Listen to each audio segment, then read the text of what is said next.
My God, ఇంత నిర్దాక్షిణ్యంగా కట్టుకున్న భార్యని చంపేసి తెలివిగా మా శర్వాణి మీద కుట్ర పన్నాడా రాస్కల్. ఈ శాంతమ్మ అమృతకు స్వయాన మేనత్త.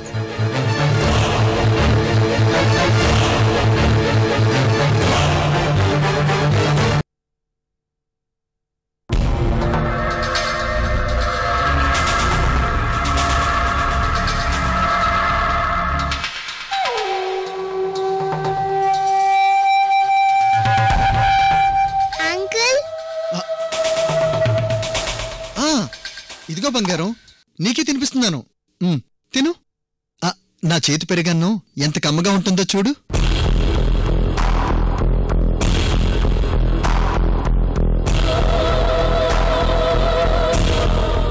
నీ అమ్మని పెద్దమ్మని నమ్మించడానికి చివరికి నేను నీ దగ్గర బెండవలసి వచ్చింది. ఓ బోల్డ్ అని కథలొచ్చు బంగారం. ఇదిగో ఈ 2 ముద్దలు తినేస్తే నీకు మంచి మంచి కథలు చెప్తాను.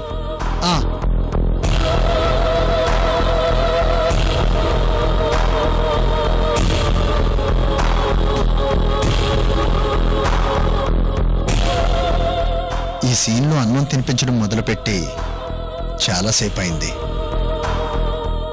అమృత ఏంటి ఇంకా ఎంట్రీ అవటం లేదు? కృష్ణవేణి, ఓ ఇప్పుడు నందిని పాపకి మా అమ్మ పేరు పెట్టింది కదా. లక్ష్మి, లక్ష్మి. అమ్మో, అమృత వస్తుంది. అమృత నన్ను నమ్మాలంటే అమృత వచ్చేసరికి నేను దీనికి అన్నం తినిపిస్తూ ఉండాలి. అప్పుడే ఈ సీన్ బాగా పండుతుంది. ఈ ఒక్క ముద్ద తినమ్మా. రా రా, ఇక్కడ కూర్చో. లక్ష్మి కూర్చో. అది ఇదిగో బంగారం, ఈ 2 ముద్దలు తిను. లక్ష్మి, లక్ష్మి. అంకుల్, పెద్దమ్మ పిలుస్తుంది, వెళ్ళొస్తాను. ఆగమ్మా, నువ్వు వెళ్తే సీన్ పండదు బంగారం. మీ పెద్దమ్మ ఇక్కడికి వస్తేనే ఈ సీన్కి పర్పస్ ఉంటుంది. ఈ 2 ముద్దలు తిని. అంకుల్, నువ్వేమంటున్నావో నాకు అస్సలు అర్థం కావడం లేదు. అర్థం చేసుకునే వయసు నీకింకా రాలేదమ్మా. ఇదిగో నీకు స్పైడర్ మ్యాన్, బ్యాట్మ్యాన్ బొమ్మలు కొనిస్తాను. డోరేమ్యాన్ బొమ్మ కూడా కొనిస్తాను. తినమ్మా, ఈ 2 ముద్దలు తిని. అది లక్ష్మి.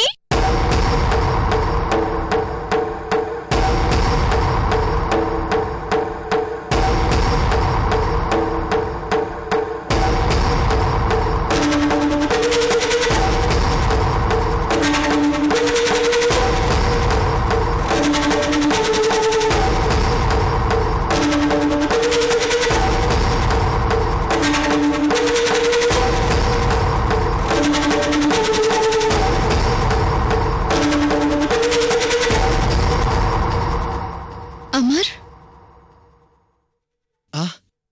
మీరే వదినా, రండి.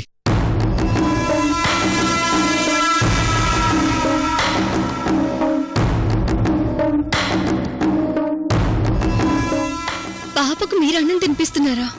తనిక్కడికి వచ్చిన దగ్గర నుండి నేను తప్ప వాళ్ళ అమ్మ తినిపించినా తినలేదు. అలాంటిది మీరెలా తినిపిస్తున్నారో దానికి. నాకు పిల్లలంటే ప్రాణం వదినా. ఎందుకు ఈ పాపను చూస్తుంటే చిన్నప్పుడు చనిపోయిన మా చెల్లెలే గుర్తొస్తుంది.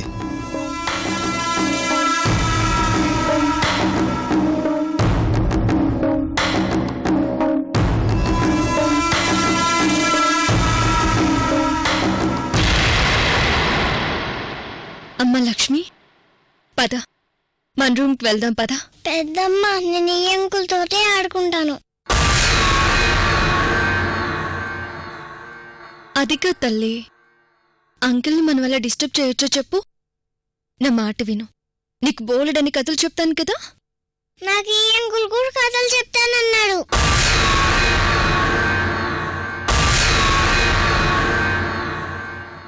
నువ్వు వెళ్ళు, నేను ఈ అంకుల్ తోటే ఆడుకుంటాను.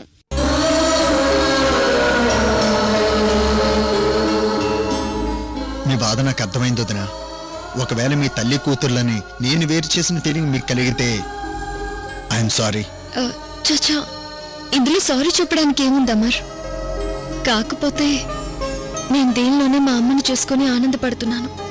ఇప్పుడు ఇలా నన్ను దూరం చేస్తుంటే ఎందుకో తెలియకుండానే కన్నీళ్ళు వచ్చేస్తున్నాయి. అయ్యో సారీ వదిన, నా వల్ల మీకు కన్నీళ్ళు రావడం కూడా నాకిష్టం లేదు. పాపని నేను తీసుకొని వస్తాను, మీరు పదండి. వద్దమర్, తను మీతో ఆడుకుంటే సంతోషంగా ఉంటున్నప్పుడు దాని సంతోషాన్ని బ్రేక్ చేయడం మంచిది కాదు. తనని మీ దగ్గరే ఉండనివ్వండి. థ్యాంక్స్ వదిన, నన్ను అర్థం చేసుకున్నారు. అవునమ్మర్, మీరొచ్చి 2 రోజులు కూడా కాలేదు, అప్పుడే నా చిట్టి తల్లిని మీ వైపు తిప్పేసుకున్నారు.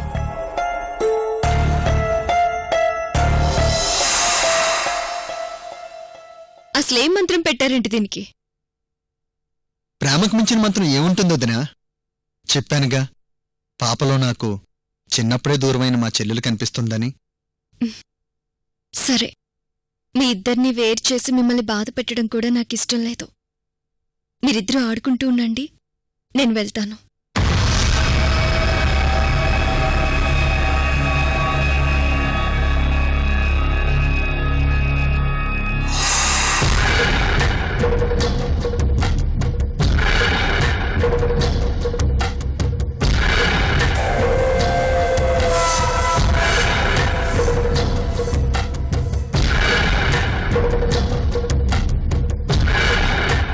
అంకుల్ కథ చెప్తానన్నారు కదా. చెప్తా బంగారం, నువ్వు బాల్తో ఆడుకో, నేను ఇప్పుడే వస్తాను.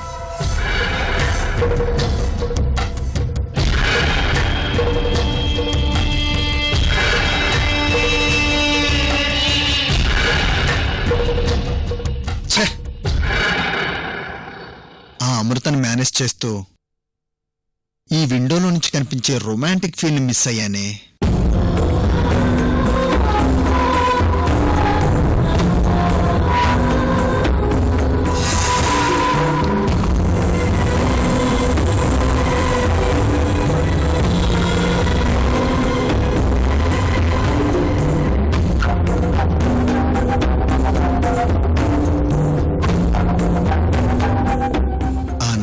పెళ్ళయి పిల్లకి తల్లైనా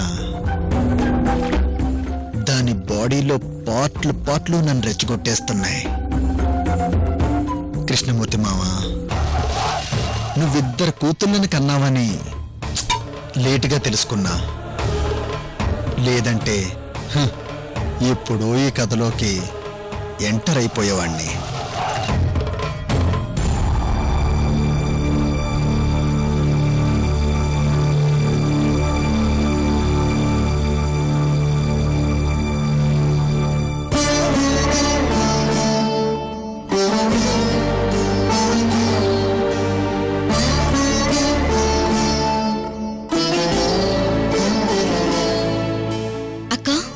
నందిని, నువ్విలా మూడీగా ఉండకు. కనీసం ఈ అక్క కోసమైనా ఇంట్లో సంతోషంగా తిరుగుతూ ఉండు. వెంకట్రావుని హాస్పిటల్లో పెట్టుకుని నేను సంతోషంగా నటిస్తూ ఎలా కనపడినక్క నీకు? కనీసం మా ఆయన ఎలా ఉన్నాడో కూడా తెలీదు. అక్క, హాస్పిటల్లో ఉన్న వెంకట్రావుని దూరం నుంచి చూపించినా చాలక్క. ఒక్కసారి చూపించక్క ప్లీజ్. నందిని, ఏడవకు. రేపు నేనేదో విధంగా నిన్ను పాపని హాస్పిటల్కి తీసుకువెళ్తాను. వెంకట్రావుని చూపిస్తాను, సరేనా?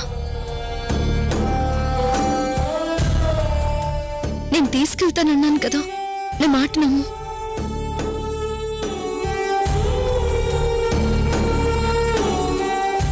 సరే అక్క, రేపు ఖచ్చితంగా తీసుకెళ్తావు కదా?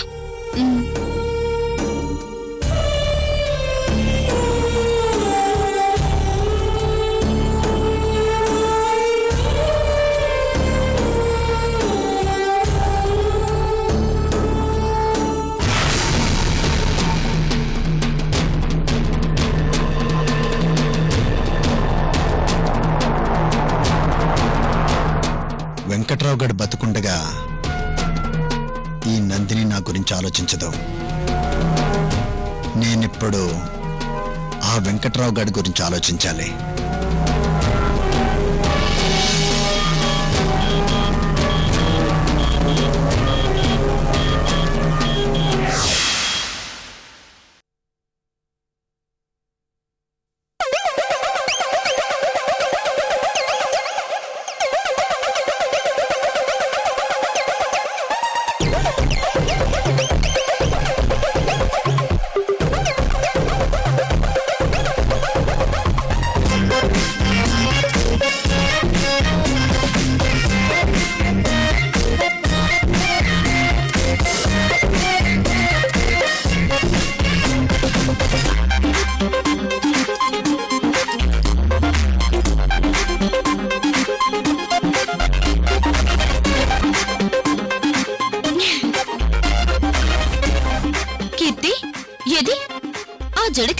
పట్టుకో.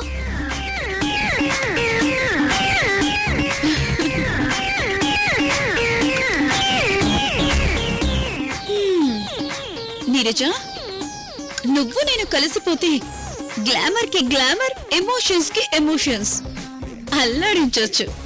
కీర్తి, ఆడదానిగా పుట్టినందుకు మనం ఏ వయసులో అనుభవించాల్సిన ఆనందాలు ఆ వయసులోనే అనుభవించాలి. ఆ పిచ్చిది శర్వానికి ఒక ప్రేమ ఉండదు, ఒక పెళ్లి ఉండదు. దానికి మనలా సింగారించుకునే భాగ్యం కూడా ఉండదు. ఎప్పుడు చూడు ఒకటే యూనిఫామ్ వేసుకుని తిరుగుతుంటుంది. మనలా అందాలు ఆరిపోయడం ఏం తెలుస్తుంది కీర్తి దానికి? ఇంకెక్కడి యూనిఫామ్ నీరజా, ఆ శర్వానికి ఇప్పట్లో యూనిఫామ్ వేసుకునే భాగ్యం రానివ్వం కదా. మీ అత్తయ్యని మర్డర్ చేసిన కేసు అంటే మామూలు విషయం కాదు. ఆ కేసు ఇప్పట్లో తేలదు, ఆ శర్వాని ఇప్పట్లో యూనిఫాము వేయదు.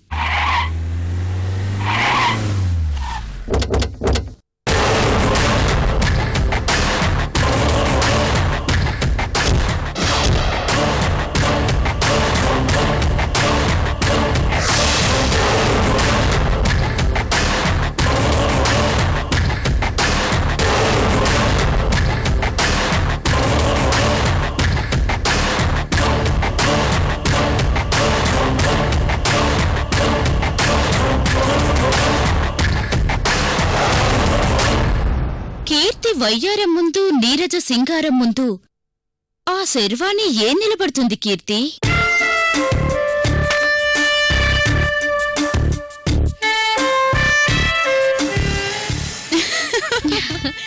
చూడు, అద్దంలో మనిద్దరి అందాలు ఎలా రెచ్చిపోతున్నాయో. మన ముందు, మన అందాల ముందు ఆ శర్వాణి ఎంత కీర్తి!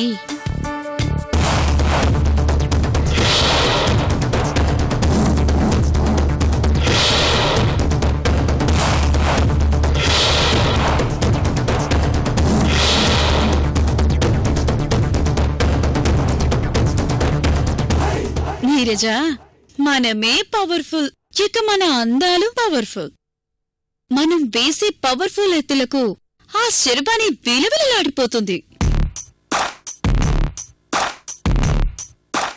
ఆడదానికి అందం ఆ దేవుడిచ్చిన వరం.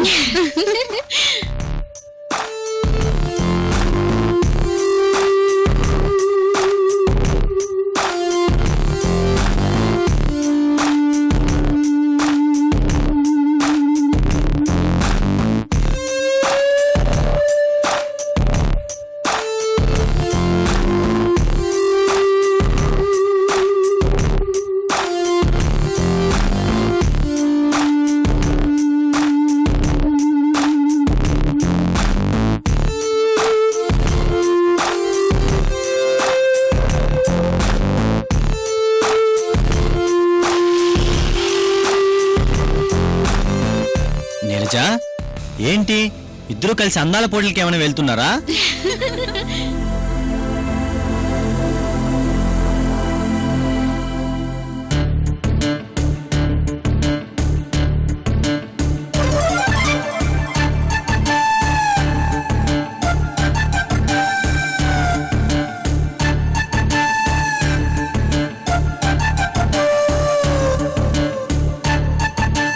ఇదిగో బోసు, ఈ చీరలో కీర్తి చాలా అందంగా ఉంది కదూ. ఓ విజయభాస్కర్, నీకెప్పుడు సరసాలే.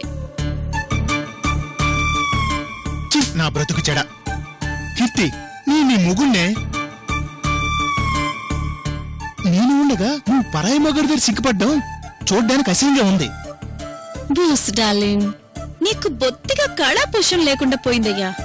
ఎంతసేపటికి నువ్వు నా మీద, మా విజయభాస్కర్ మీద పడి ఏడుస్తావు గాని నువ్వు మా ఇద్దరి మధ్య ఉన్న కళాభిరుచిని గుర్తించట్లేదు. ఈమె ఈడ్చి తన్నేవాళ్ళు తప్పకుండా ఎవరో ఒకరు వస్తారే.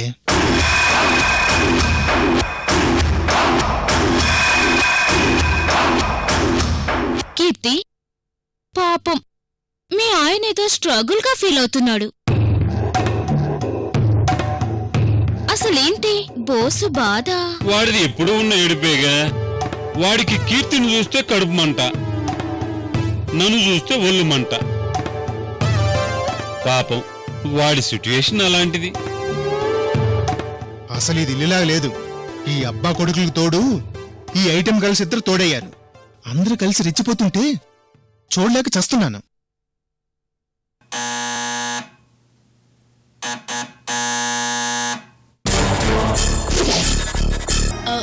బోసు వెళ్ళి ఎవరు చూడు. నేను వెళ్ళి చూస్తాను కానీ నువ్వు శారీ సర్దుకోవాలనుకుంటే కాస్త లోపలికి వెళ్ళి సర్దుకోవే, నీకు దండం పెడతాను. వెళ్ళి ఎవరు చూడుపో.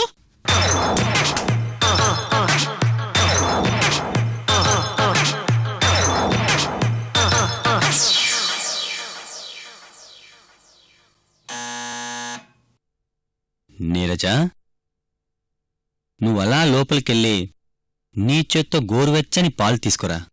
ఎందుకో నాకు ఈరోజు నీ చేత్తో ఇస్తే తాగాలనిపిస్తుంది. అలాగేనండి, ఇప్పుడే వెళ్ళి తీసుకొస్తాను.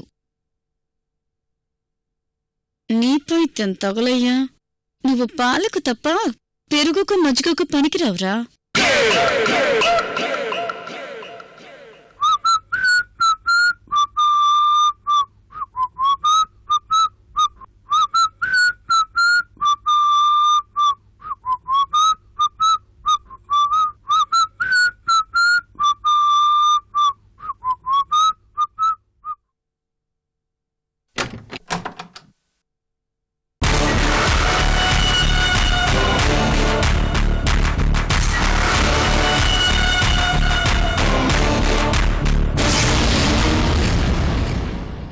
శర్వాణి మేడం. ఏరా బోసు, ఎక్కడ్రా నీ పెళ్ళం? అది లోపల అందాలు ఆరబోస్తుంది. రాండి మేడం. వెళ్ళి నేనొచ్చానని చెప్పరా వాళ్ళకి. అలాగే మేడం.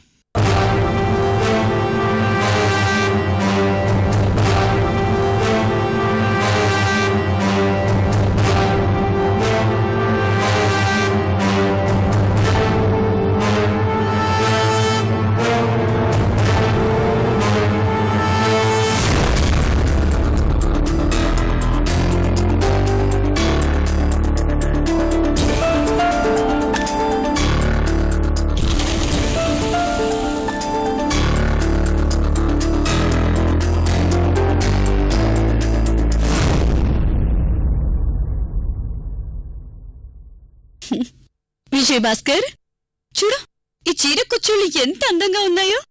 నువ్వు కట్టుకుంటే ఏదైనా అందంగా ఉంటుంది.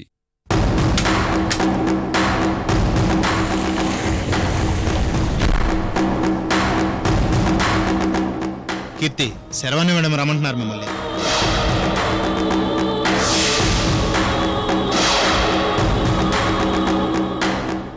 దానికేం పని పాట లేనట్టు అదెందుకొచ్చింది ఇక్కడికి?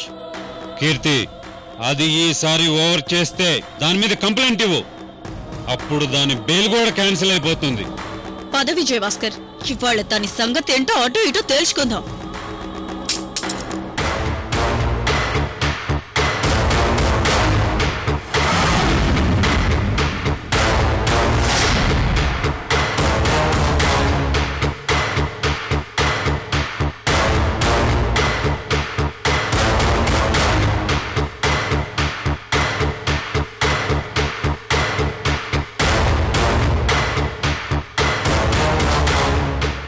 శర్వాణి, ప్రతిసారి వచ్చి న్యూసెస్ చేస్తున్నావేంటి?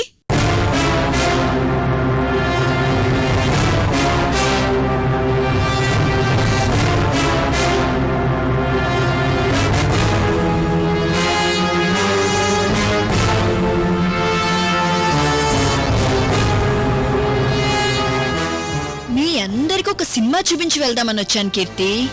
రండి కూర్చోండి. సినిమానా? ఏంటి వేళకోళంగా ఉందా నీకు?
సినిమా చూపిస్తానంటే వేళకోళం అంటావేంటి కీర్తి? 100 రోజుల సినిమా చాలా న్యాచురల్ గా తీశారు డైరెక్టర్ గారు. ఉండు చూపిస్తాను మీకు.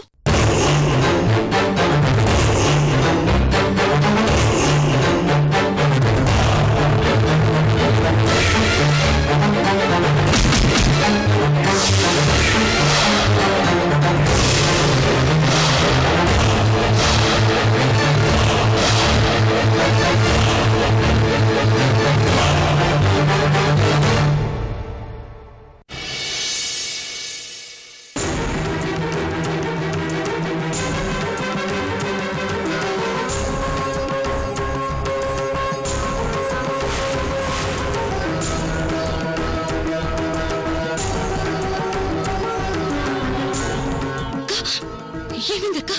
వెంకట్రావు మనందరినీ ఒంటరి వాళ్ళని చేసి వెళ్ళిపోయాడు.